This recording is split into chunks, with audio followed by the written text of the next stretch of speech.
Well, all right, my friends. Welcome to 120 months. My name is David Parsons. I'm joined, as always, by my good friend John Lombardo. How are you, John? Hi, David. How are you? Great. Are you gonna do this voice the whole time? Yeah.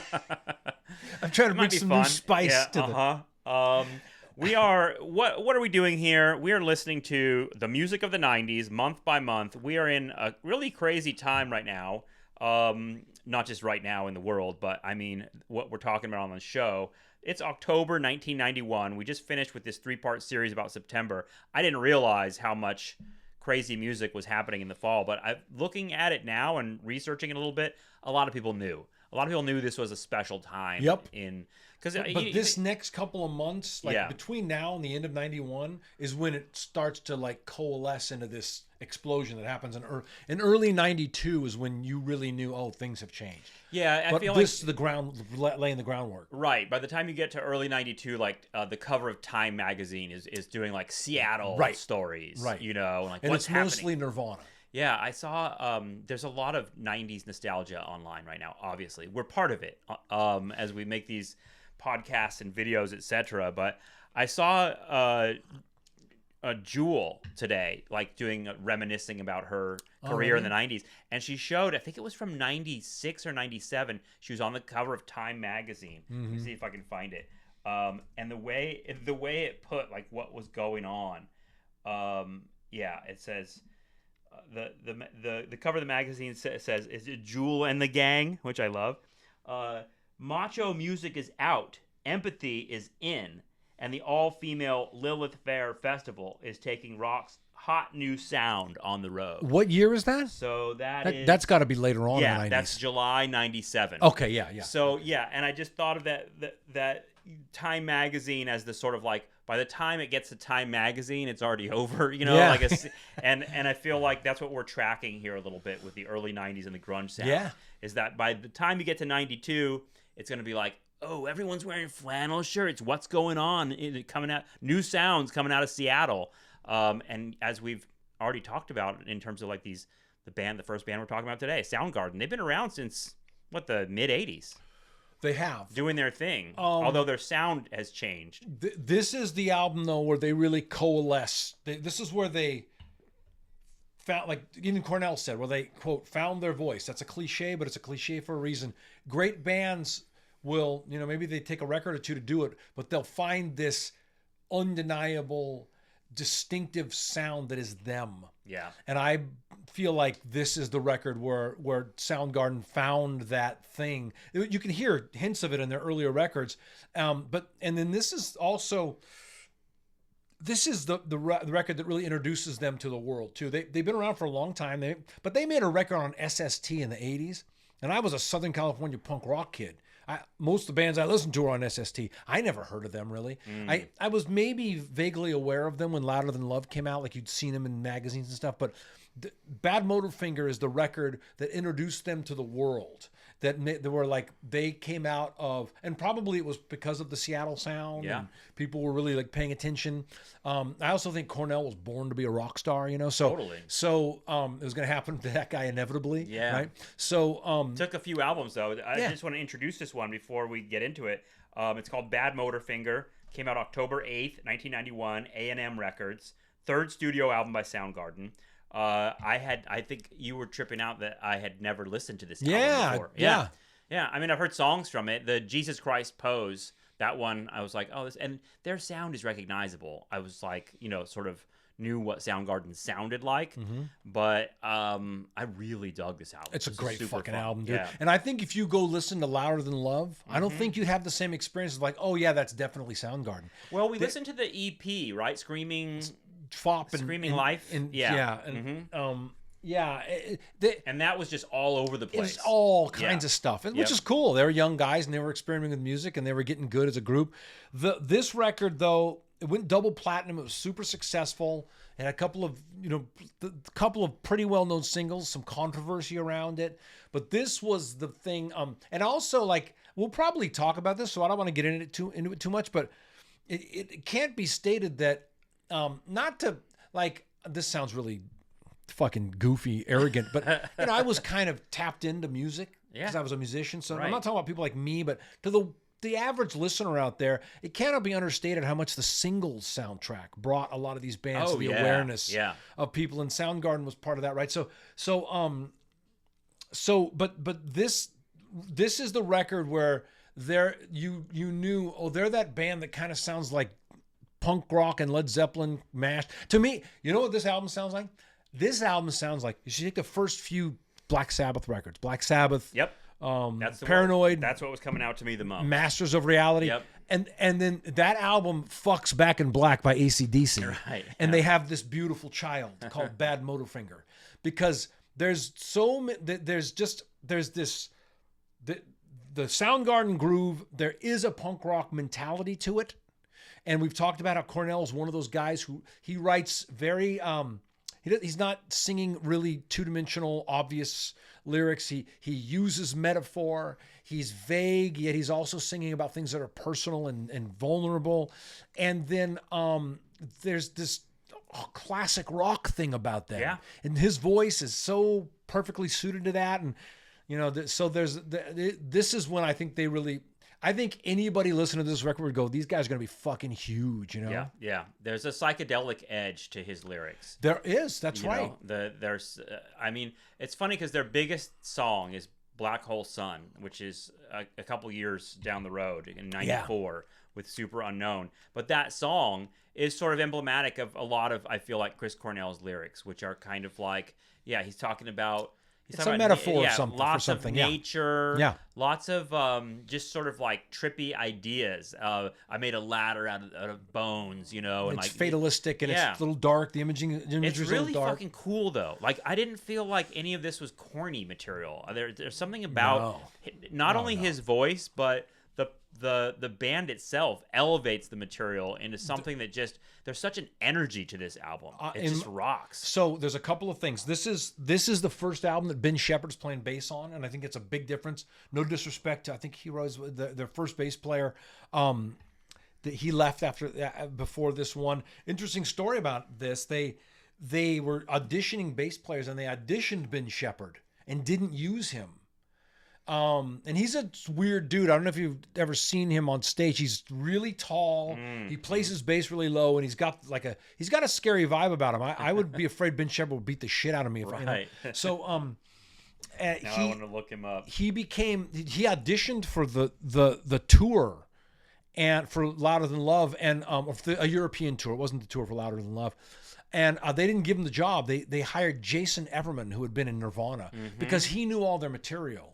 And Ben Shepherd didn't know who they were, really. Right. So, but then they went and did this tour with Jason Everman playing bass, and they didn't really like him. He didn't jive with the band, his personalities, whatever. So when they came back in this time, unfortunately, Andrew Wood, who had been Cornell's roommate lead singer of Mother Love Bone, had died.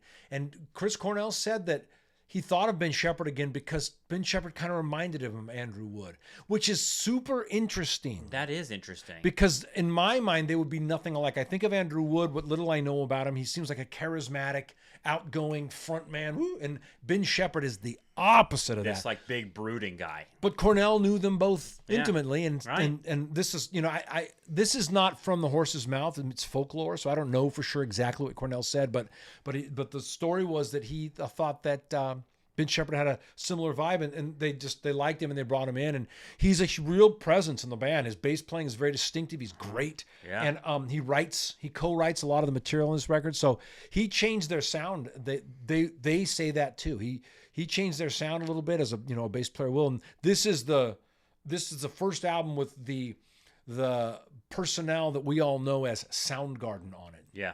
So that's a big deal. This, once again, it's hard to pin down what anyone means by grunge, and I think a lot about what you've said about the grunge being sort of a media label. Although I think it came from someone. Well, it came from Mark Arm and Mudhoney. Right. Exactly. But like in the early when there's not like one sound that you can just be like, oh, that's grunge. You know what I mean? Like when you think about this album, this sounds like a classic rock album. They said that they were trying to do a heavy metal Beatles White Album, which they kept trying to do. Right. I mean, our attorney back in '94 when Super Unknown comes out, or no, is it Super? Yeah, I think I remember our attorney. She was a fairly high-powered entertainment attorney, my band's attorney. She said Black Hole Sun came on the radio. We were in a car, and she goes, "Oh, the Beatles on the radio in 1994." Like that was the first thing she said. Yeah. But we'll get to that song. But there is some of that in here. But they're much. This is a harder record. For sure. Yeah. I personally, for my money, this is their best album. It doesn't have the best songs on it, maybe. Like Cornell grows as a songwriter and starts knowing how to take their sound and make hit songs with it. So I think what they're doing later is great. But in terms of them being, like, I would say, sonically interesting as a band, everybody's doing something where I'm going, wow. You know, there's a couple of examples of that. I mean, I think Jesus Christ Pose is like that. Yeah. Where you're just going, wow, these guys are just fucking, you know, popping on all cylinders as a band. And the drums. I mean, can you talk a little bit about the drums? Because I know you're a drum guy. Matt Cameron, dude. Okay, what I liked about them is that they didn't just sound your little boom, boom, boom, boom beat. It was like there's something interesting going on with the drums on every song. I think that probably, let's see. I mean, Grohl, of course, is a great drummer. But I think for my money, Cameron's the best drummer of this era.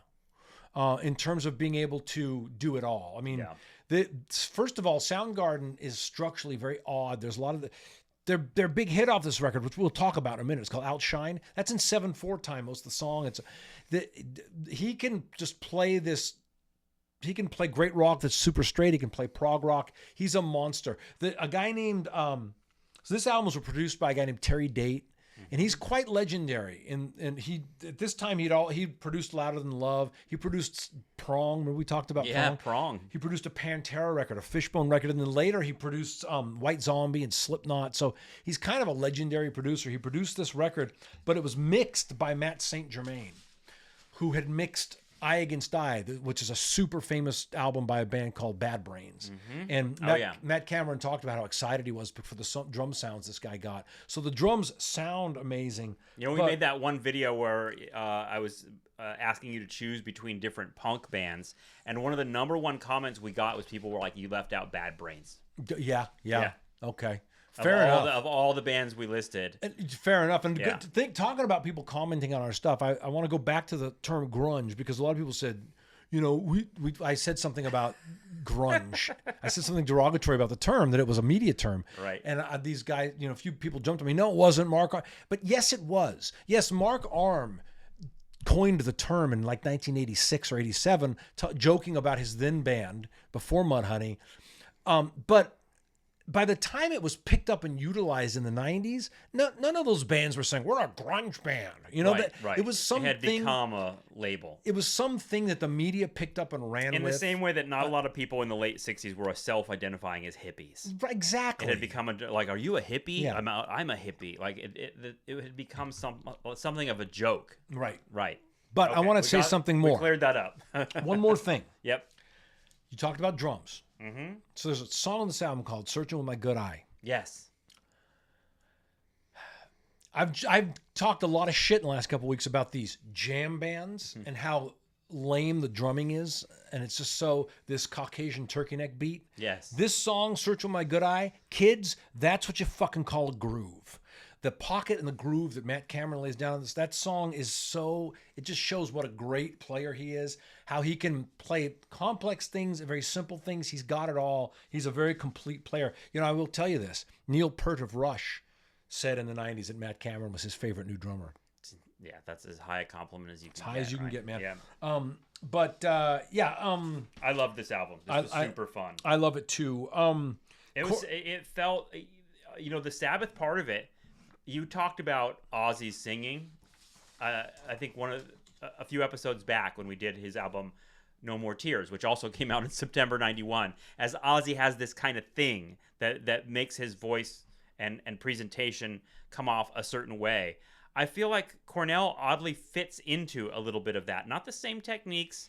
It's just the same effect. Good point. He has the same effect. Maybe it's the pitch, the tone of his voice, or the way it's mixed, where it feels like this, I don't know, it feels like this guy doing the kind of a magical incantation over all of it. I feel like in a lot of ways Cornell it's weird to say this, but I think of him as like a kind of witchy or pagan figure. You know what I mean? Like a guy that's sort of engaging in something a little bit earthy, a little bit magic, a little bit occult with what he's doing, and that fits into Soundgarden's appeal to me. I think that he is the greatest thing to happen to rock and roll since Robert Plant, in terms of vocalists. Whatever fame and recognition Cornell gets, in my opinion, it's not enough. He's still underrated. If you let's talk a little bit about his ability. You could make a game out of this. You could make like a TV show challenge called Singing Over Soundgarden or something. Right. Like bring a bunch of singers in, Yeah. play Soundgarden songs, and you got to make up a melody to sing over the song that is catchy, that works. 99% of singers would fail at it. He is able to take these very bizarre time signatures and chord structures and riffs that they're playing. It's so experimental. It's so prog rock. And he can come up with these really interesting melodies that somehow make it into a hook, man. Outshine was kind of a hit off this record, right? Now it's a very well-known song. When it came out, it was kind of a hit. The radio had never heard a song like Outshine before. It's so drudgy and sludgy and heavy. But the melody he came up with, if I wrote that riff and a singer came in and said, well, here's what I wrote for it, I would forever trust that singer to write. I would go, Right. oh my God, that's brilliant. He does that again and again on this record. There's so many good songs on here. So another thing that's happening on this record that's very important to the era we're talking about, the 90s. This is one of the first records that is really pretty big, double platinum, right? That's using obviously drop chord tunings, like drop D, drop C. I think Rusty Cage is in drop B, where they're dropping strings down. They have a song on this album called where is it? What is the effect of that? I feel like that might be if we're pointing to one like unifying grunge aesthetic. I'll show you. Like what is the effect? What does it do to the song to do that? So it allows you. It's a couple of things. So dropping the tuning, first of all, it makes the chords sound heavier. There's bands like Tool, Soundgarden's one of them where you can hear how. Listen to this. Yeah, right. So they vibrate a little differently. Yeah. They're looser, and they get kind of a slinky, darker sound. And then you can do things easier, like Outshined is.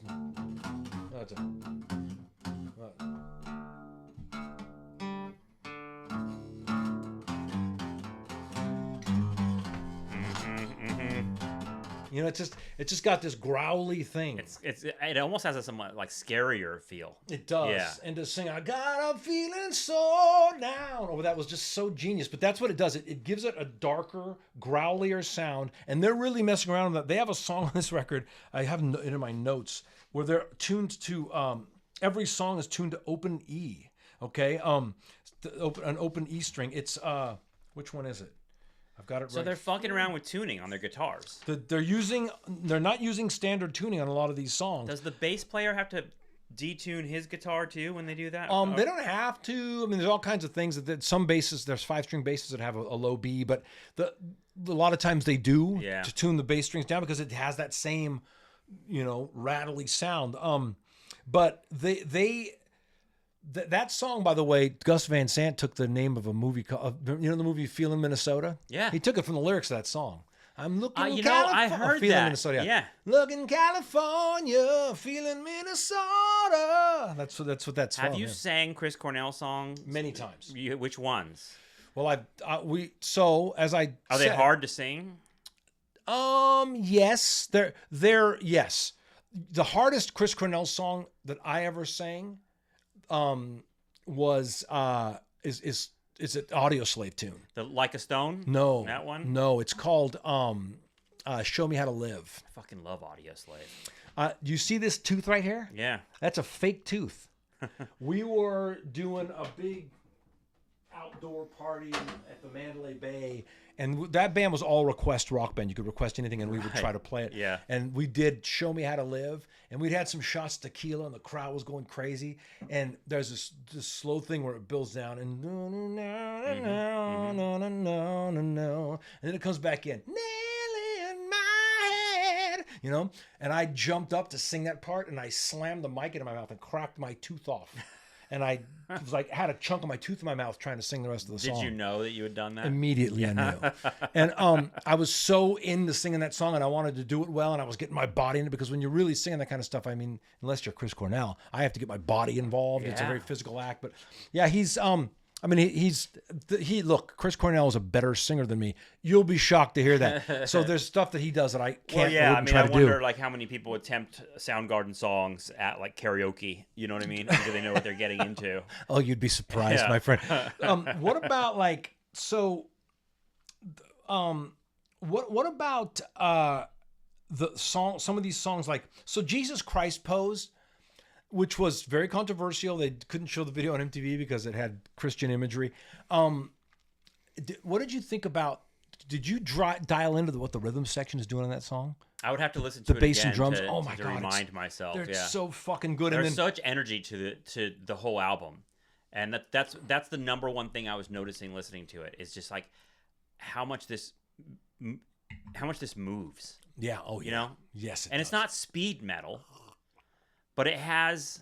It's got its own energy, doesn't it? Yeah. Like it's not about speed. It's just I would describe it as a badass sound. You know what I mean? But and again, without like being like corny or trying to be like bad to the bone or anything like that. The name of the album says it perfectly. Yeah, Badmotorfinger. Yeah, that's exactly what it is. It's like blood, sugar, sex, magic. It is. That album has blood, sugar, sex, and magic on it. Right. This album is a Badmotorfinger. Badmotorfinger. And I thought of Motorhead with it too, which like I don't know how much they're referencing that, but like they're words that somehow poetically match onto the sound. You're right.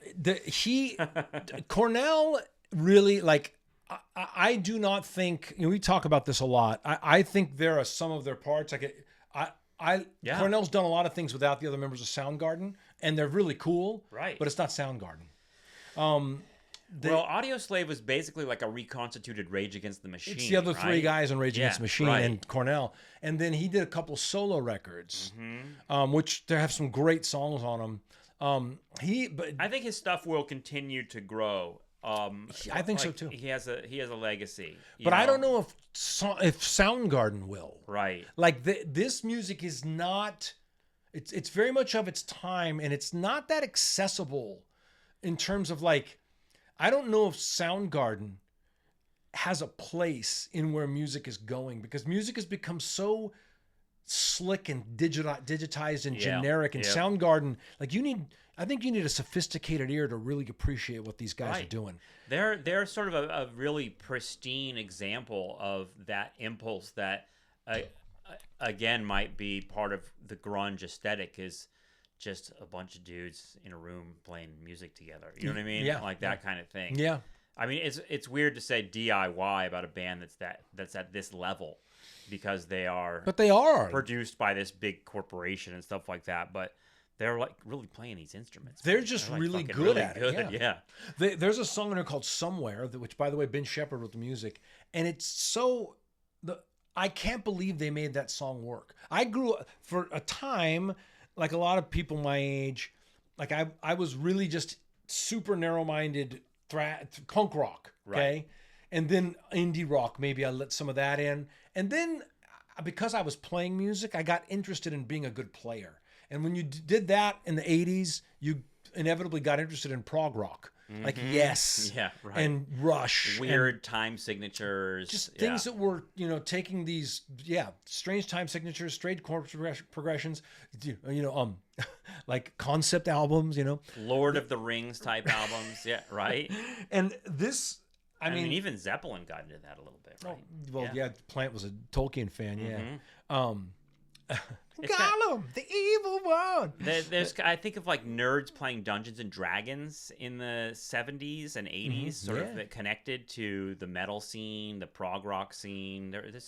I think this is partly like a cultural world, a world of pop culture that's sort of forgotten by the younger generation. They might not know that this is what their parents and grandparents were into, was sort of like weird, mystical, kind of occult shit that connected to things like Black Sabbath and Led Zeppelin and all those kinds of bands.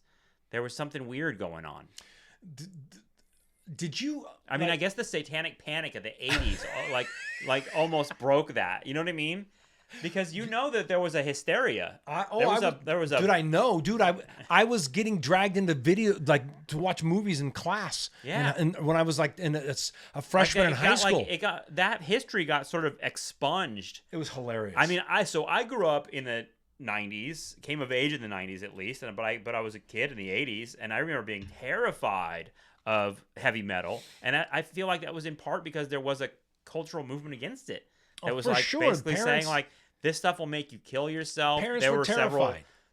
Weren't there trials? Like they were about... There were not trials. There were hearings with something called the PMRC. Right. And Frank Zappa famously went to Neil Young. They were trying... That's how labeling...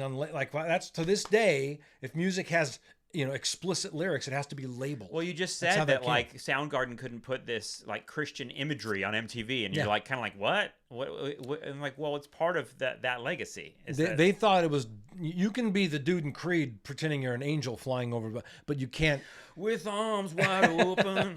So Jesus Christ Pose was at first, I think it was banned, and they got in some trouble over that, and then but if, that kind of controversy probably helped them. But the Satanic Panic was hilarious. My favorite part of it was that they said that RUSH was an acronym for Rule Under Satan's Hand. It's not. I thought that's what it was. That's why I thought they were cool. Though, you said something that just made me think.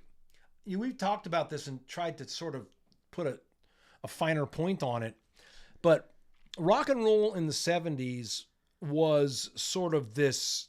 Yeah, it was an outcropping of the hippiedom, you know? Long hair and... It was like I think of it like a darker version of the hippie. Counterculture, for sure. Mm-hmm. And then rock and roll in the 80s, at least in the United States, becomes like this big party, right? Yeah, right. And then when it becomes the party, because what happened when rock and roll got really big in the 70s was these guys all started getting high and getting laid. And that became it's a party. So then it becomes a party. So now all these like sort of douchey David Lee Roth and Vince Neil kind of guys are the stars of it, right? But these guys were like dorks growing up playing Dungeons and Dragons, right, who then became the lead singers of the next round. Because Lane Staley and Kurt Cobain and Chris Cornell are not the cool guys at the party, No, they're sort of nerdy, and when I say nerdy, I mean they're kind of literate. We've talked about they're interested in ideas. They're interested in changing the society. They all have a kind of politics, but their politics is a bit of a cultural politics. I don't know. Let's get to our next album, because I think that we'll continue thinking about controversy and how artists try and court controversy and change the society, because these next two albums are hip hop artists that we've talked about before. In fact, I think we should say we have done episodes talking about albums from all of the artists that have albums out in October 91 before. So we've talked about Ice Cube before, but this album is called Death Certificate. This is the second solo studio album from Ice Cube after he left NWA. And this is an album that is part of like a trilogy of really socially, politically conscious albums from this guy that are also like, they're also really controversial. Ice Cube? Yeah. And to me, this album sounded different than the last one. It has a different production. It's not those was it the Bomb Squad? It's not the Bomb Squad. Right. It's but the first couple songs sure sound like the Bomb Squad. It's produced by what the heck was it? I've got it on here. It's not the Bomb Squad. The rest of the record has a sort of like a G-funk feel to it. Mm-hmm. Like it's a laid back, more California sound. Yep. He's got a lot going on here too. So when this album came out, he's become a major hip hop star. Mm-hmm. He was involved in. He's now producing records. He did Yo-Yo's record. He has a cousin who went by Delve, the funky Homo sapien, who just was on. I think he's the guy from the Gorillaz, right? Delve, the funky Homo sapien. Is he the guy that does the Gorillaz songs? I don't know, right? but yeah. he's so Ice Cube, and at this time was helping produce his record. And he was also making his film acting debut in a film called Boys in the Hood by the legendary black filmmaker John Singleton, who is no longer with us. He's no longer with us. And Singleton was a guy who was a voice for black filmmakers. And this record's broken into two parts. There's the life side, the death side, which is where we are today, and then the life side, where we need to go. It's a concept record. It's a concept record. I don't know if I would notice that if I just listened to the whole thing. Cube has prodigious hip hop talents. Yeah. And they're all on display here. But when it comes to telling us where we need to go, I think he's punching above his weight a little bit. Yeah. He's still a very angry, homophobic, racist young man at this point. And misogynist. Yeah, misogynist. There's a song that's explicitly like anti-Asian. There's a lot of like so much stuff that I know that he said he regretted later. Even the stuff. Oh, did he? Yeah, and said he would have toned down a lot of the language. But for those that don't know, there was a real. This is leading into the LA riots. This is leading into the LA Rodney riots King had already happened. Yeah, Rodney King is mentioned in this album. There is a lot of tension between the Asian community and black community in Los Angeles and around the country. It's in Spike Lee's Do the Right Thing. This tension, and part of it all comes out because of the proliferation of like bodegas, liquor stores owned by Asian families that black people in the ghetto go to, and that's where they're making contact. It's like the only place they're making contact, and it ends up with this really ugly sort of attitudes developing between these communities. And it's arguably the LA riots happened because of an incident that happened at one of those stores in which a 15-year-old black girl was shot and killed by a Asian woman who was owning the store. She thought she was shoplifting something, and the judge famously didn't give her a very long sentence, or like gave her no sentence for it. And it drove the black community in those areas in Los Angeles crazy, because it was just like Rodney King. It seemed like we're getting no justice here. Like we get treated like we're garbage. You can hear that anger on this album. On Wrong Inward to Fuck With. Yes. He sings about beheading Daryl Gates, who was the head of the LAPD at that time. Yeah. I think he was partly blamed. Like, this is what this is the connection why I brought it up with Satanic Panic. He was blamed. But people were looking at Ice Cube and saying, like, it's music like that stirs up the young black males to be rioting on the streets. You know what I mean? Yeah, not the thuggery of the cops. Right. It's the rappers that are making it. Right. Yeah. And so it's much like the sort of Satanic Panic stuff, in that there's all these problems that are created by institutions and by capitalism and by inequality and poverty and all these other huge social things that are sort of coming together to create all these horrible issues in society. And yet it's the rock records, it's the rap records. We're going through it right now. Yeah. The institutions and the power structure create situations that are untenable for the people, and when the people rise up, they blame the people for being unruly. Well, you remember when Columbine shooting happened, everyone was like, these fucking video games, and it was sort of like, is that really just the one? Like, it's an easy answer. You know what I mean? Yeah, and I don't discount that, like, culture. That's the thing I wanted to think about when, and this is what I think came out for me coming back to listen to Ice Cube and Public Enemy again, which will be our next album. I was like, these guys really, they're rough. They're saying crazy shit. A lot of it I disagree with. A lot of them I'm sort of cringing at the sort of dated politics of what they're saying. But their albums really make you think. Their albums are made to sort of be interventions in some way. They're not just like, in other words, they're not just girls type albums. No. Let's party. No. These guys are troubled by what's going on. They're saying all sorts of reckless shit about it, but they really make me think about, like, well, what are the real problems? What are their causes? What's to be done about it? I think that that's something really important to point out about popular music at this moment is that it's funny that it's very socially focused. Yeah, the rap records are getting a bad rap. I didn't mean to say that, but you also have two very different examples of how one might do that here in this month. For sure. Because I would say that there's a lot of violence and hate on Ice Cube's record. He talks a lot about guns. Whereas on this one, whereas Public Enemy is clearly angry, but in a far more responsible and positive way. Right.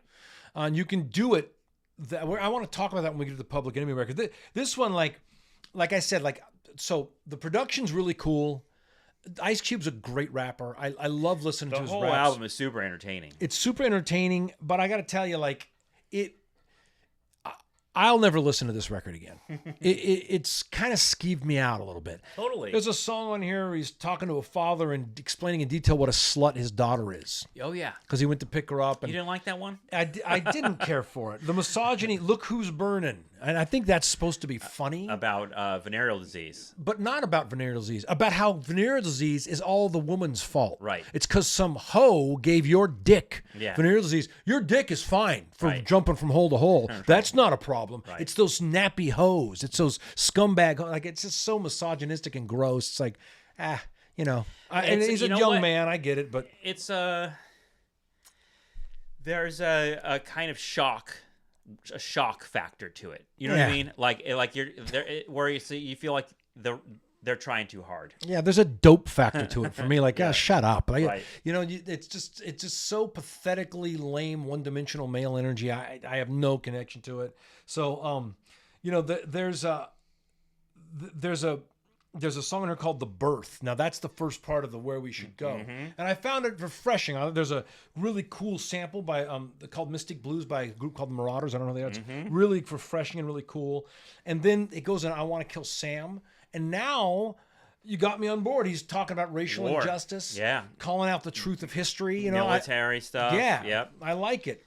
What about A Horny Little Devil, where he's talking about white men having sex with black women? I'm down with it. I was cringing the whole time. I totally get it. And it teased a sample for Radio Raheem from "Do the Right Thing." Did you catch that? Yes, I did. And motherfucker, D. Yeah. It's an angry fucking album, but it's also kind of indulgent. Well, then he goes to he's on this roll. Yeah. And then he goes into like Black Korea and True to the Game, and there's all this homophobia and, Dude, his diss of NWA, which is the last song, is the entire thing is homophobia. That's the only diss he's got to go after Dre. You guys are gay. And yes. And they go after Dre and Eazy-E is just increasingly graphic sort of descriptions of how they have sex with each other, and they have sex with Jews, and they have sex with men, and they're getting just fucked in the ass by a Jew. Yeah, right. Yeah. And it's just kind of like, dude, it feels. I mean, he's young, but he's not that young. He's not 17. It was not something that I thought. It's so funny that him and Dre came back together and did a whole bunch of stuff. They did the Up in Smoke tour. They did the movie of NWA. Right. Straight Outta Compton. Right. So in some ways, I think the beefs and even the homophobia, the misogyny, the racism is like performative, and that somehow makes it almost worse. I couldn't agree with you more. It's like I told you we've talked about this once. Ice Cube is a rough figure, At least that's how he wants to portray himself. I don't think he's really rough. He probably had some rough times. Yeah. But he has. He goes after Dre for going and living in white neighborhoods, and he's like, "I'm keeping it real in Compton." Maybe he is. I don't know. Right. He sampled some statement that he still lives in Compton on that record, but he also has a statement of his mom yelling at him, "Oh Shay, you get in this house." Like, I don't think that he was gangbanging when he was 10 years old and shit. I don't think his mom was a crack whore. I don't think that. I think he saw that life. And I think he talks about it, and I like Ice Cube best when he's saying stuff like "fuck the police," "colorblind." It's a great commentary on black people killing each other. Mm-hmm. I love that. The last song on this record, I thought it was brilliant. It's like the most mature thing he's done as an artist. He did great work as an angry young man. And it's violent. It's violent commentary, but that's what they grew up around. There's some homophobia and dark messaging in it. But as a young kid growing up on the street, and that's what you're going through, I get it. But now you're a wealthy dude. You're a wealthy, successful dude who can live wherever he wants, do whatever he wants. What is this? His third album, you know? And he's made a lot of money. He's starting to get into movies. Now you're just playing a role on these records to perpetuate your image. That's the way. That's what I believe it to be, and I think that like it no longer rings as true for me because it's no longer what he has to put up with. Yeah, it makes me think a lot about the rapper that was the rapper for me when I was a young guy getting into this music was Eminem, who I don't think I could go back and really listen to the older Eminem stuff because it's just so pretty crazy and it's dark. Super, it's not just dark. It's like the homophobia, ultra violent, ultra the misogyny. He's like killing women on it and laughing about killing his mom and killing his ex-wife and all that kind of shit. Yeah, and that, but and he himself, I think, is savvy enough to have evolved. Like he doesn't do stuff like that anymore. Like his later albums. He has a song where he's apologizing to his mom, you know, and using her as a prop. And he says, like, I was just trying to be shocking with that. And so, and that's honest. That's what an artist does. You tell the truth of where you are in this moment. And that's one of the things I'm kind of picking on Ice Cube about. And Snoop Dogg does this used to do this a lot too. Like you're not pimping hoes. Right. You know, you're a very wealthy, successful person. So you can, so maybe it's like, now it's a caricature. Yeah. It's no longer real. So talk about what's real and don't tell me it can't be done because we're about to talk about a record where it is going to be done very well. Well, let's move on to that next record because I actually heard a lot of contradiction in both of these records. And when I say contradiction, I mean guys who are now sort of established figures, established voices. They're looking for new ways to say new things because they both have a kind of similar approach in some ways about kind of talking about they're talking about like black life in America. That's what they're talking about. But they have obviously very different takes on that. But they both feel conflicted to me. So this next album is called Apocalypse 91. The Enemy Strikes Black. This is the fourth studio album by Public Enemy. You know what I was thinking listening to this is Chuck D is a figure that doesn't seem as egotistic as Ice Cube. He never has. He's always just beating his chest. I'm Chuck D. You know, instead, like my impression of Public Enemy when I was younger was I thought they were like a big group of people. Like I thought that Public Enemy had like Chuck D was just one of many. Right. You know what I mean? But Chuck D's like the main guy. Like he's like the only guy. Flavor Flav is like doing the punctuating and stuff like that. They're like a band. I mean, Flavor Flav is in there a lot, and then you had Griff isn't on the record anymore for this. He's been ousted because of anti-Semitic comments. That's right. But Professor Griff was in there. The S1W stand on stage in costumes. So they did have like kind of a crew. Terminator X is their I think he's the DJ on stage. But they're not like the Wu-Tang Clan. There's like 50 of those guys. They're not all those guys are rapping. Right. You know, they're not all taking Chuck D is very present on this whole album. Yeah. Yeah. You got Chuck D, you don't need anybody else. Right. So I don't know if you know more about this story, but it sounds like they lost this album. They lost the beats for all their stuff. The Shockleys said that they never really recovered from this. Right. They had all this momentum and built that all this stuff got lost, that they had not only this record but all the things they had saved, their whole database, and so they had to hustle to make this record. I love this record. I thought it was super fun. In a lot of ways, I was kind of like, what Public Enemy seems like it is kind of some running out of steam a little bit or being repetitive in like the kind of things that Chuck D is talking about. Like the politics are the same as they've always been in a lot of ways. I really enjoyed his sort of take on specific subjects. Did you notice he goes after Tribe Called Quest? He says, no. Yeah, he says, "Can I kick it? What the fuck is on the radio now?" Oh. And I was like, that's a dig at Tribe Called Quest. And I was like, why is he fucking with Tribe Called Quest? They're like a really cool band. But I mean, to me, it speaks to there is a tension in hip hop at this point. And this is part of something we've talked about before, which is really interesting. Hip hop is now at a point of maturity by 1991 that there are different camps of like what hip hop is. He did You know that. what I mean? He did that way back in Yo Bum Rush the Show. You know, he was calling out. You know, they have. Here's some lyrics from older Public Enemy albums. Don't worry, be happy. It was a #1 jam. Damn, if I say it, you can slap me right here. Right. You know, he says, I'm far past my y'all days. You know, caught in the middle land, not surrendering. I don't rhyme for the sake of riddling. You know, he was purposeful. He feels like black artists should be talking about these very important things, what it's like to have to live in a black America, not as part of the problem, like Ice Cube's talking about. Like, yeah, black life sucks, but I'm still out there shooting people and banging hoes, you know, like he's talking about change. And he had the opinion that black artists shouldn't be on the radio going, woo, raise the roof, you know, like, I get it. Yeah. I totally get it. There's a song here that's about 40s, about like, you know, malt Drinking. liquor. Yeah. About what's in that shit. Well, it reminded me of Boys in the Hood, because you've seen that movie, I'm sure. Yep. And in that movie, Lawrence Fishburne has a really memorable kind of like speech that he gives to the young dudes, including Ice Cube, who are hanging out outside his house. And he Furious Styles was his character's name. Yeah. And he educates them. And he's supposed to be like the older So good. generation of like black men who sort of understand a little So bit more good. of the context of what's happening.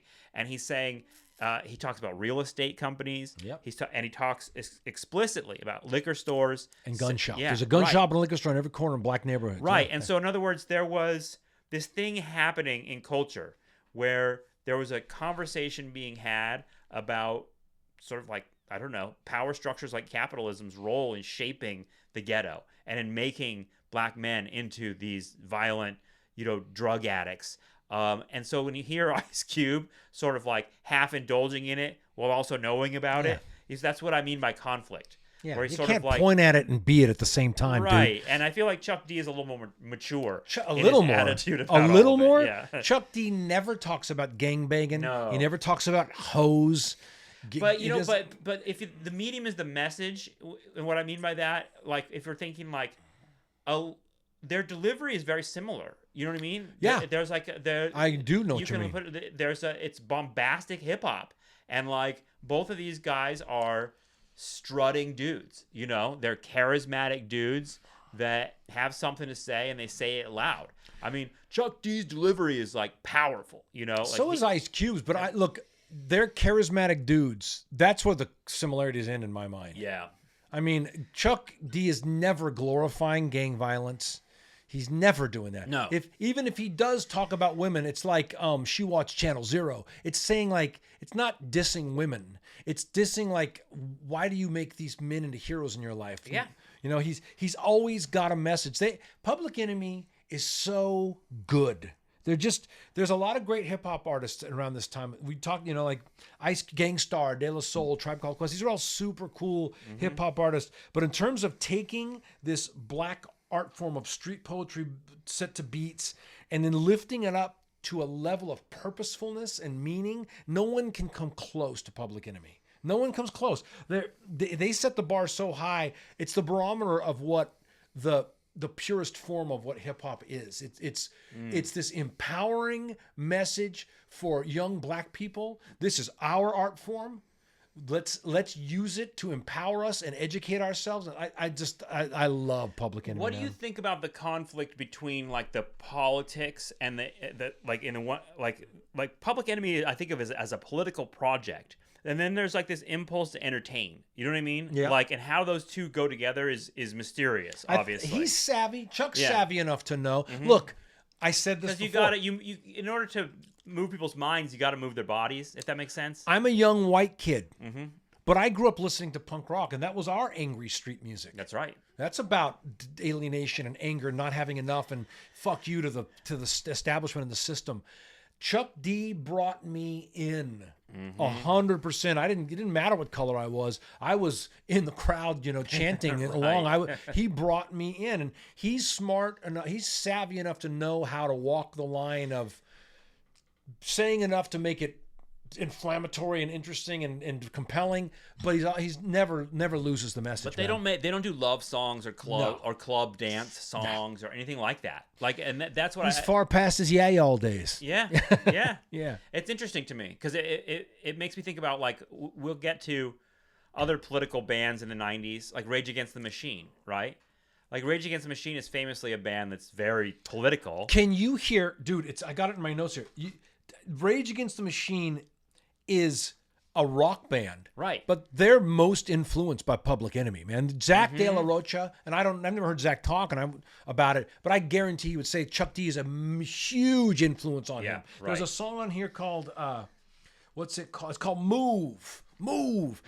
You can totally hear Renegades of Funk, right? Move, sucker, move. Yes. You know, he's so influenced by Chuck D. Yeah. That the first time I ever heard Rage Against the Machine on the radio, I saw them at a university in San Diego, like on a little stage. I was walking along and these guys were playing. But that was probably like in 1992. But the first time I heard them on the radio, what I said, oh, some kid is doing Chuck D over a rock band. Yeah, that's exactly what it sounds like to me. Yeah, I guess I'm partly thinking about the fact that a lot of people listened to Rage Against the Machine that didn't really think about their political message at all. They just thought the music was kick ass. You know what I mean? Sure. And yeah, and I don't know. I'm thinking about that with regards to Ice Cube and Public Enemy, because Public Enemy they sort of fade after this, right? Like they're not as big in the later 90s. I wonder if it was interesting to me to read the Shockleys say losing all their material, they never really recovered from that. They lost their momentum. I think recovered like basically like emotionally from it. I don't know, but I mean, like losing all that. I have in my notes here. There's a song on there called Night Train, and I said it's proof that a rushed, partially produced Bomb Squad track is still better than 90% of all hip hop. I mean, the record sounds fucking great. And they used a lot of live instruments on the record. Yeah, I noticed that. They went out and played with bands too. We'll get to the last song on the record is the Anthrax track. That's right. And I thought we had switched to another album. Like when I was listening to this playlist, I was like, we're on like did I put an Anthrax album on here? No. It's an abrupt shift at the end there. Well, it's obvious that they were going to do it at some point because it's a lyric from is it Fight the Power, Bring the Noise? It's Bring the Noise. Wax is for Anthrax. Still they can rock. But he said that in the song. You know? Yeah. So but that first song of this album, of this Public Enemy album, it has that like this drone that like it keeps repeating. It's Lost really disturbing and weird. Yeah, I loved it. It's menacing. Yeah. It's dark. It's menacing. It's classic Bomb Squad shit. And then Chuck D starts. It's so fucking good, man. There's a just like the Soundgarden, it's the energy of this album that sticks out for me. You know what I mean? So I have a question for you. Listen to the lyrics from the song Rebirth. Just this one line. These days you can't see who's in cahoots because the KKK is wearing three-piece suits. So good. This is the album that had the sample of the KKK dude that's like that's like you black keep kids gonna are keep killing killing yourselves. Thank you for yeah. And I thought that is very emblematic of the politics of this era, where there's sort of a sense that we're killing ourselves, and we're doing Ice it for Cube him. has a song on his album called Us, which is the same thing, which is sort of like pointing out destructive behavior and being like, we can't blame all of this on the white power structure. We have to like take care of ourselves. Well, we can blame it on the white power structure. It's led to the Million Man March. I mean, Ice Cube has gotten into the Nation of Islam at this point, right? So Yes. he's like, yes. He's like Louis Farrakhan and all that kind of Well, stuff. Chuck D is also a follower of Right, Farrakhan too. yeah. Who was Nation of Islam and all that stuff, but also just a proponent for black people standing up and not taking shit from white people anymore. Right, yeah. And saying that this machine can't function if we don't keep feeding ourselves into it. And now this is expanded in the present day. The United States of America. Listen to this line. Then again, I got a story harder than the hardcore. Cost of the Holocaust. Talking about the one still going on. Like now that's obviously about African American people in the United States of America. But now this story is expanding. It's not so racial anymore. It's expanded to immigrants and women and all of us. Now it's economic. It's these wealthy people using us as the chaff to feed the machines that keep them wealthy, and we all participate in it. Yeah. And that's what he's talking about. This is so prescient, and so relevant. I agree. And I mean, that conversation about class and race and how those things intersect is it's one that came out of the 60s. It's one that came out of the black radicals that these guys are sort of looking to. And I think Ice Cube is more conflicted about sort of being young and trying to, be his own guy and not be sort of taking on the same politics as the older generation. Whereas Chuck D, I feel like, is really putting himself in that legacy. That's all he ever wanted to do. Right. I'm such a Chuck D fan. He narrates something called The Story of the Clash, about the making of London Calling. It's a podcast. That makes sense. He said one of the things that got him into rap, I forget the gentleman's name. Some guy told him, he was a radio DJ in New York, and a guy said, you could be the black Joe Strummer. And I think that's perfect description of Chuck D. Henry Rollins was on a clip recently with all the shit going on in America and said, this is not a time to be sheepish and afraid. Joe Strummer prepared us for this. Right. It's a time to stand up. Yeah. And so so my question about NWA, I'm so sorry. My question about Public Enemy, why aren't they more influential? Everybody respects the shit out of them, but why didn't more hip-hop artists try to do this? It faded away. It evolved. It turned into something. I mean, in the coming months, we're going to hear debut albums from Tupac and like others who, Tupac is, he's also very much like rooted in this legacy of black radicalism in the 60s with his mother and his aunt. Like they were figures in the Black Panther Party. Oh, I didn't know kind that of stuff. Yeah. I think that the sound evolves. What the kids are into is different. I feel like Public Enemy is dated in its sound. Like it doesn't sound fresh like and new no, not at all anymore. I mean, when I think about Kendrick Lamar, like I think I mentioned his Super Bowl show, which was, I feel like in a lot of ways, like Chuck D, he was trying to be an emissary to the wider audience with the Super Bowl. Okay. I think that all that politics are still there. Like they're still there. They're just told in a different way. But in terms of, I wondered that too. I wanted to ask you, like, why'd Public Enemy go away? In terms of a straight line, though, we're going into the 90s, and hip hop's going to be way more interested in Mo Money, Mo Problems, and gangster thug everything's culture. Everything's going to go the way that you talked about rock and roll going in the 80s. Where it becomes party rock. It becomes stale. I mean, I think that we've sort of touched on this before. Hip hop goes through a number of like evolutions, and that club popping bottles thing doesn't last all that long. It seemed like it lasted forever. Yeah, it takes you into the 2000s, and then Kanye is sort of the Nirvana of the 2000s in the sense of him sort of lighting the way for a different sort of like arty hip hop that isn't. Yeah, so, and his own story and evolution is like a documentary unto itself. But either way, that first record of his is great. Oh, yeah, I think I'm into Dropout, the whole run except the Nazi stuff. He has a song called Heil Hitler. Did you know that? Except the Nazi stuff. Yeah. I don't know. I don't really pay attention to know. It's insane. Like he lost his mind, and he actually, I think, just like took out a like huge full page ad in a number of magazines, like apologizing and saying that he had gone through a bunch of mental illness. I believe that's true. I think he is mentally ill.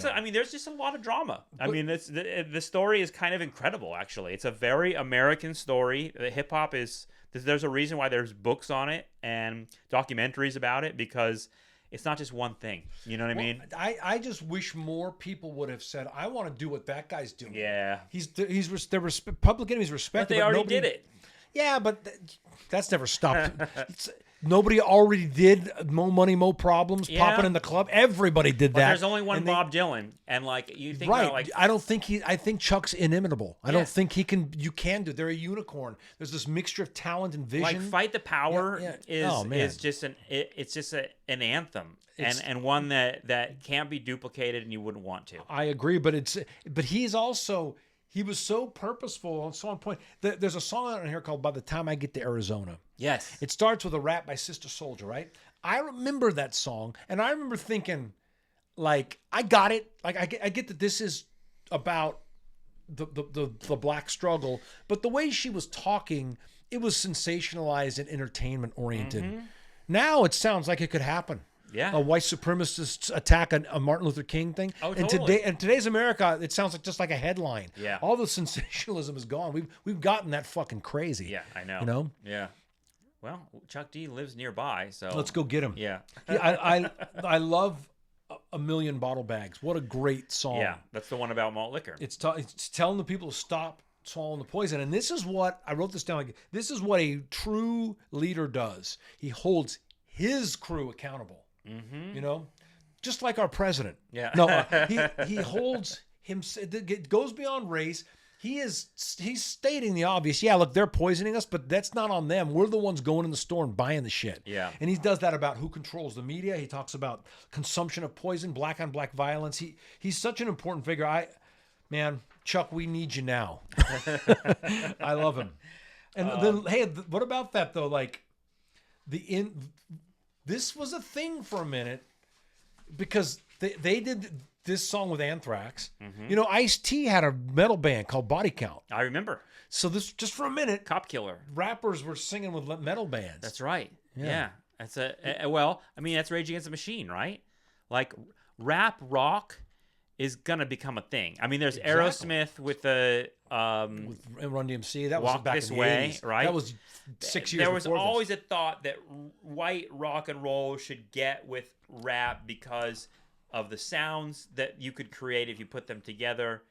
But also, like, all of it is black music, one way or the other. You know what I mean? Like, yeah. But also the kind of subversive messages of rock and roll and rap. It seems like a match made in heaven, and yet the stuff that's been rap rock, not like we're gonna go into what, like the Limp Bizkit era and the sort of like new metal they called it, where Linkin Park is doing a little bit of that. Like Linkin Park, like every rock band has like a guy with a like spinning records. Sometimes I don't know why. It doesn't even matter how hard I try. Exactly. Evanescence has a Yes, rapper. It's right. Yeah. odious to me, It but happens. okay. It comes happened. together. But Rage Against the Machine, they were one of the only examples I can think of that are doing that specific thing. They where did it like, well too. Yeah, really hard rock mixed with like a dude rapping, but also to a political end. And then if you listen to the way Tom Morello uses his guitar, Yeah. it sounds like a Bomb Squad effect. Well, He's not playing solos. Morello, I think, thinks of himself as sort of a Chuck D type figure. He's still very out there, political. He's very outspoken. Yeah, Yeah, he's at all these marches, and he's Yeah. like always putting his fist up in the air. For and sure. He's sort of that guy. So I mean, that spirit is there. I partly think that style of troubadour, anti-fascist, leftist kind of rock rap figure is sort of dated in a way, and I don't know how we get it back in a way that makes sense to young people. You know what I mean? You take that old picture of Woody Guthrie when his guitar said, right. "This instrument surrounds fascists and forces them to surrender." Just put it on your refrigerator. You'll be cool. Right. Exactly. The last thing I'll say about Chuck D. Yes. I said this. We talked about Jay Farrar of Uncle Yes. Tupelo and Sunvolt. They have something in common. They have a couple things in common. Chuck D and Jay Farrar, you probably wouldn't put them in the same conversation often, but they both talk about how the wealthy class poisons their people, and their people just They're can't anti-capitalists. take it. They're anti-capitalists. They're anti-capitalist folks. So that's why I mentioned Bob Dylan in part, because Yeah. Bob Dylan's a guy who took the spirit of Woody Guthrie, and in some legends it would be he literally took the spirit of Woody Guthrie and tried to like package it for young people in the 60s. You know what I mean? Yeah, I don't know if that was what Dylan was trying Whereas to do. That's what Farrar, happened. Jay But Farrar, I think, is trying to do the same thing. they both talk about the same things. Chuck's talking to the black community. Jay's talking to the poor white community in the Yeah. South, right? But they both have a voice. Like, I would listen to either one of those fucking guys read the phone book. Yeah. And if you're young, there used to be these things called phone books There used that to be had this thing numbers called in them. phones. Like, I would listen to them read the menu, at any restaurant. They just have a voice that has something in it that if you have a discerning ear, you can't ignore them. Yeah. They both have that quality, and I love it. Well, yeah, I mean, you and I have talked about this sort of tricky balance when it comes to doing political art. That sometimes it can be like, when you're like, this song is You're about... not going to diss Chris Christopherson again, right. are you? if you're like, this song is about Mother Earth, and people are like, oh, brother, I came here to like have a few beers and relax and dance. You know what I mean? Mm-hmm. Like, that's what I was thinking about with Public Enemy. It's sort of like, you're listening to Public Enemy, you are all of a sudden thinking about the problems of the world. And a lot of music, people don't want to do that. That's you true. know what I mean? Like, that's true. They want to switch it off, or they want to think about it in a sort of abstracted way. You know what I mean? Like they come at it from a different angle, and that to me is where that dance is where like real art is. I'm looking over here at the book of Bruce Springsteen. There's another guy that does this, right? Yes. Like his very successful. Yeah, but he has a pretty wide range of types of songs. Sure. Like the example I'd give, because I'm not a huge Bruce Springsteen guy, but that album Nebraska, which is like the dark, brooding, he's got that song Atlantic City. I'm sure you've heard it. Yeah. It's one of his most famous ones, and one of the only Springsteen songs that I really know and love. Oh, wow. And there's a song that's like it's really it's about poverty, and it's about like feeling completely lost and broken, and yet it's not like directly political. You know what I mean? It's sort of like it gets at it through experience. I think Jay Farrar is really good at doing this too, where he's sort of like, instead of being like fuck the fight the power, like literally, he's talking about it through the individual experience of what it's like to be that cog in the machine, if that makes sense. Yeah. What does he say? I'm tired of coming out and losing in, so I met this guy, and tonight I'm going to do a little favor for him. Sad fucking song. Springsteen's great. Great jam. A lot of my friends are not into Springsteen. He has this era that overshadows everything else he did. The Born in the USA era. He was this pop star, the biggest pop star in America, the boss, with right? the synthesizers and shit. But I hate that album. You got to get into his song. His last album was great. I just spent $600 on tickets to go see him at the Forum. Yeah, I know. For me and Della. Yeah. Have you seen him before? Never seen Springsteen before. No. Okay. Yeah, you got it. There's certain artists where you're just like, I got to see them. If you don't see him now, when are you going to do it? Yeah. Okay, so let's talk about another album from October 1991. This one's called No Pocky for Kitty, by an indie rock band called Superchunk. Superchunk! You're wearing the Superchunk shirt. This is their new record. Just came out. Great new record. It's called Songs in the Key of Yikes. Great. I just saw I listened to some of it, and their sound has evolved since the 90s. It's a little smoother, isn't it? The vocals a little more up front. It's poppy and fun. This album took me a few listens. So this album, No Pocky for Kitty, took me a few listens to sort of get into it. At first, it just sounded all the same, just sort of like, okay, here's they're very lo-fi in their recording. Yeah. So you can hear, though, what I was going to say is if I kept listening to it, I could hear the songwriting craft in it. Yes. Yeah. That's correct. Right. So this is of the 90s. Totally. And yet not, because it's super happy. There's no singing about depression or drugs. Nobody died of a drug overdose in this band. There's no, they're just, it's very upbeat. It's very fun. And, they are heroes of the Chapel Hill scene, right? That there was a big music scene. North Carolina. They took a trip in 1988 or 89 to Seattle and met the guys from Sub Pop, and that inspired them to start their own label. It's called Merge Records. Okay. And Merge Records is like this one's out on Matador. This one was on Matador. Yeah, reissued by Merge Records, and I want to mention produced by Steve Albini. Steve Albini, although he's uncredited on the album. There's no credit to him. It says mixed by Laura, who's sitting in the right chair. Yeah, it says produced with eyes closed by Laura. Laura's their bassist, right? Laura, to whom every young man in indie rock in 1991 was in love with her. I remember going and seeing them and just gazing at her dreamily. 90s, the era of the girl bassist. The girl bassist. Yeah. Heck yeah. Yeah. Kim Deal and Kim Gordon and now Laura. Everyone in Smashing Pumpkins. So Darcy. So my band would have been more excited at this time to get a deal with Merge than we would have been like Columbia or Capitol. They were a really hip underground band. They released records by Bob Mould and Dinosaur Jr. and Arcade Fire and all these indie superstar group, Neutral Milk Hotel. Oh, wow. That's something Merge Records. Well, they're from down there in like Georgia, Louisiana. They're a Southern band too. Yeah, are they? Yeah. Okay. But they're I didn't realize that about Arcade Fire though. Yeah. This record to me. Let's talk about lo-fi a little bit because it's a very 90s thing. There's a lot of lo-fi recordings that became very popular in the 90s. We talked about it with Sebadoh. With Sebadoh, it sounds like they're doing it on a 4-track in a small room, and this sounds like lo-fi in a studio, right? Because they're playing as a band, but it's very live. Everything's kind of mashed together. The lyrics are kind of buried with Superchunk. Always. Yes. You know, until this record's not that way. But I couldn't hear what he was saying most of the time. You know what? This album reminded me of Blink-182. Like, yeah. Certainly kind of like that Superchunk sort of would have. energy. Yeah. This is so that punk pop thing.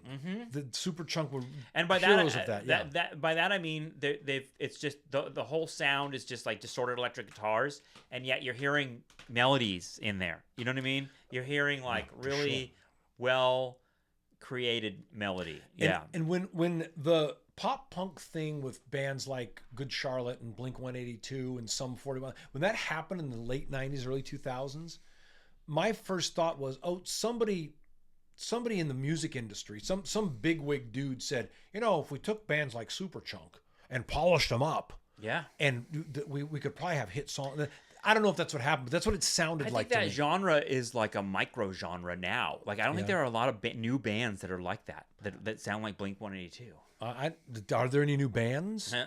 They got to be around somewhere. There are. My son's always telling me there's new bands, you just don't know about them. And right. No, that's true. But I think the culture works differently. But like Blink-182 might as well be classic rock now. You know what I mean? Like, it's just like it's weird to say that, but like those guys have been through it. They're like, and now they're on like nostalgia tours essentially. Right. Yeah.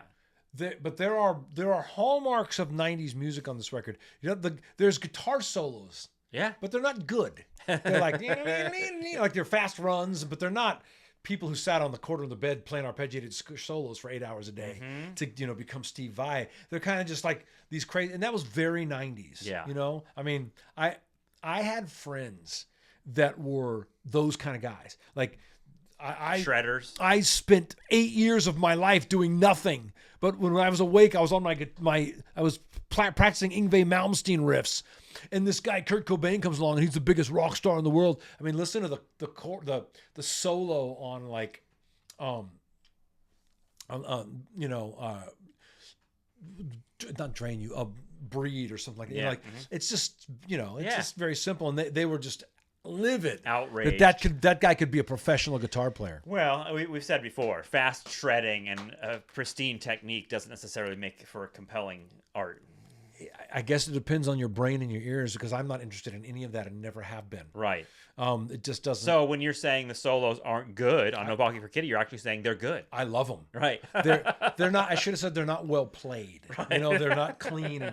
And then and there's things like the first song, Skip Steps 1 and 3.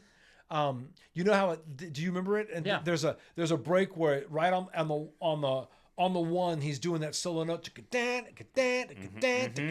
That's very 90s. Yes. A note right on the one, and the 2 and the 3 and the 4. So if someone said, if you walked up to me and said, quick, encapsulate the 90s underground music thing in one song, and I had no time to think or prepare, I would say the song Cast Iron on this record. You know that song? Yeah. Do you remember? Yeah. I will tell you from my front porch. Yep. That's just this is. I listened to this album a bunch because it's short. It's half an hour long. And so I listened to it, I don't know, 4 or 5 times this week. There's a lot of gems on the record. Yeah, and I ended up having favorites. Yeah. It's such a good record. The last song on the record, Throwing Things, is such a great song. It's the best song. Perfect song. It's weird because actually I feel like the album like evolves as you listen to it. Oh, really? Yeah, like I was like the songs each one is better than the last one. You know what I mean? By the time you get to the last song, you're like, I want a whole album that sounds like the last song of this album. You know what I mean? Well, and I think that's probably what Superchunk ends up going remember towards. The first album we talked about? Yeah. Which wasn't that great. Yeah. So it had that slack motherfucker. But they're going to go on a run here. Right. They're going to have next I think is On the Mouth, and then Foolish, and then Here's Where the Strings Come In. It'll be interesting. Maybe at the end of all those we'll do a video for Superchunk's fan. Like, what's the best record they put out? They have their fans. They do. Oh yeah. Anything I put up about Superchunk gets a lot of people that are like, "Oh, this is my favorite band." You know what I mean? Dude, I adored Superchunk. They were a huge influence on my band. I've seen them play a bunch of times. I just saw them 2 months ago. It took me a minute to sort of understand and get my ear trained to what they sound like, in part because I think I came of age listening to the music that was inspired by it.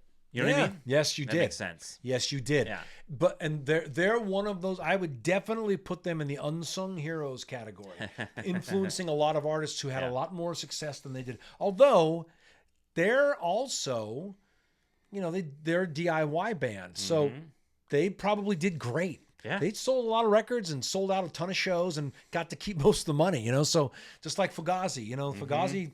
They sold a lot of records and they kept all that money. So they probably did pretty good. Superchunk.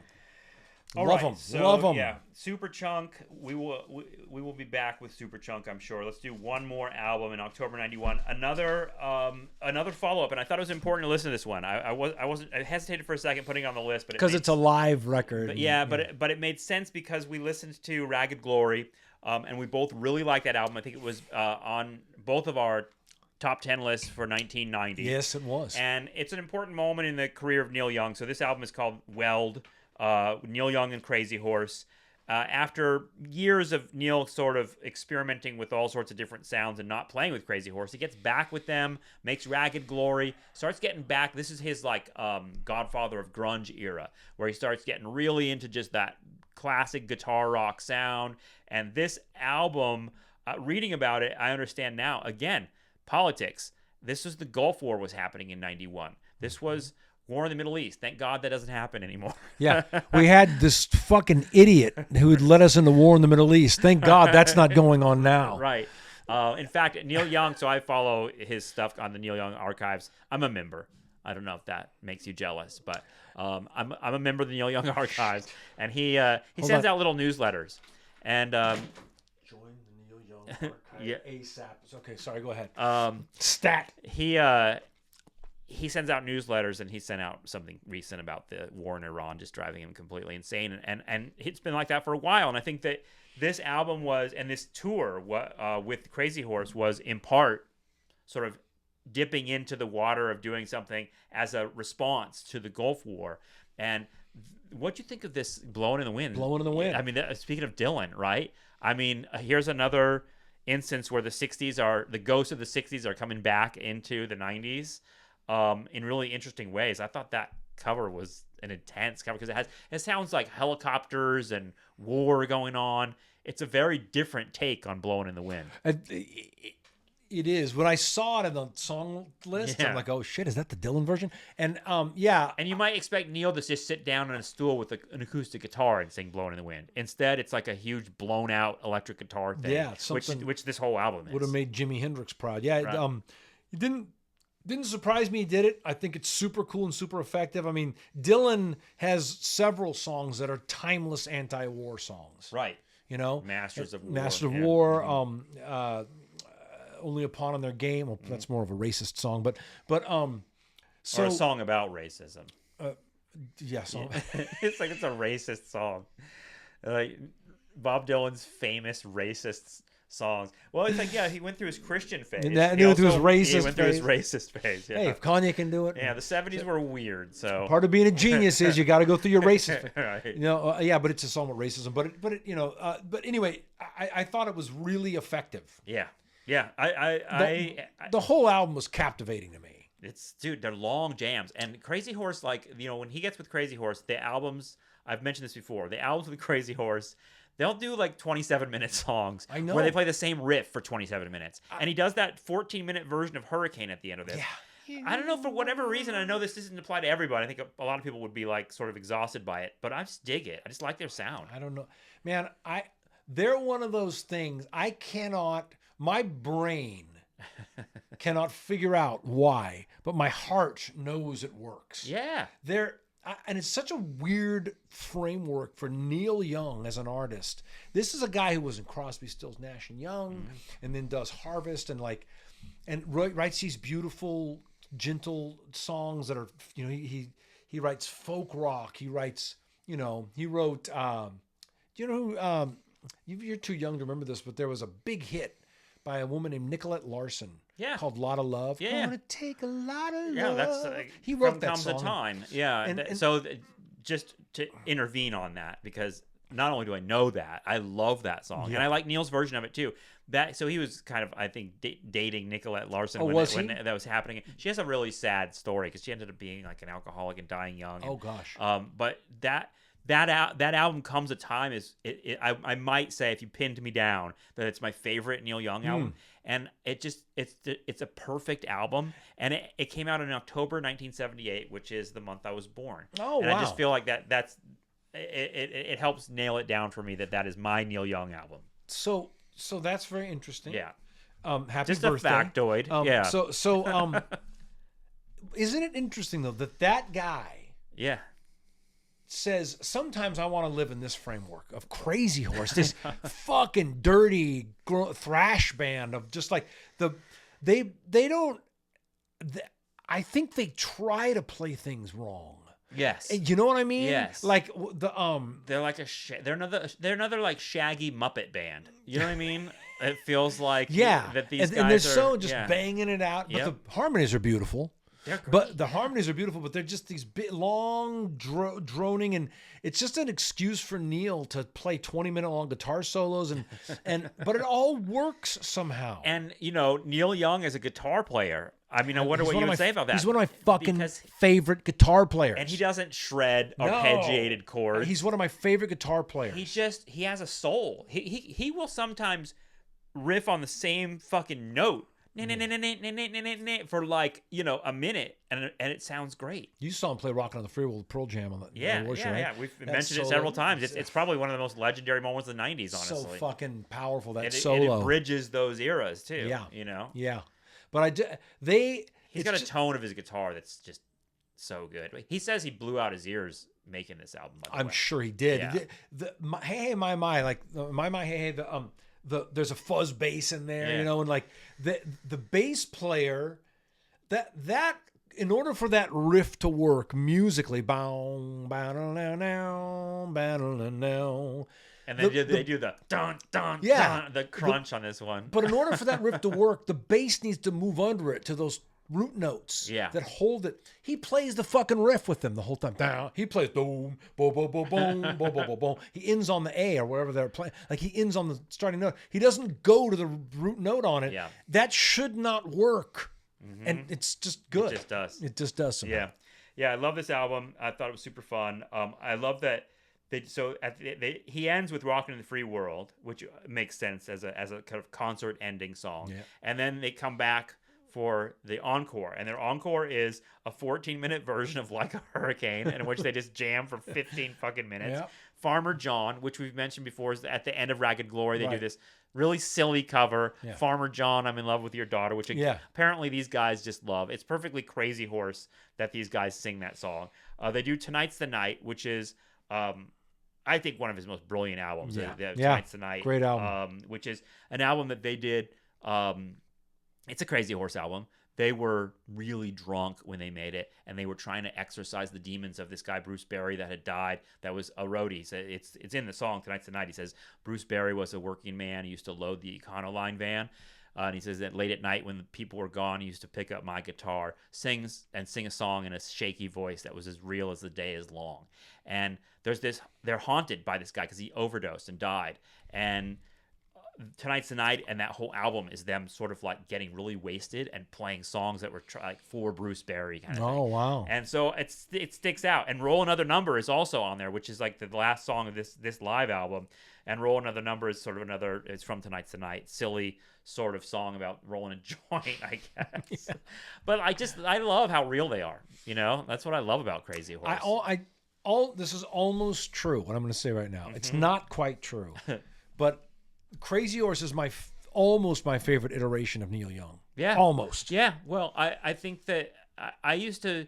When I was younger, I was like, oh, I don't know what this Crazy Horse thing is. I just want the Neil Young records like Harvest and stuff like that.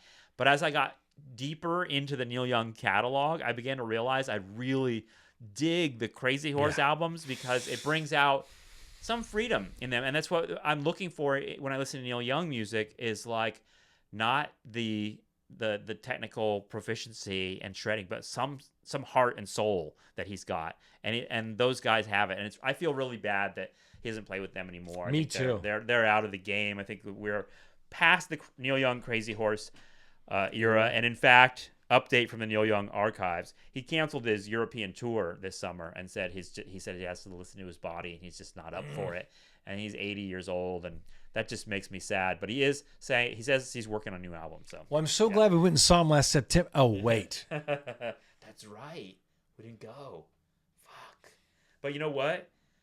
you might have gone. I didn't go. Did you go? No, I didn't go. You weren't able to go, right? Yeah, and I also had heard that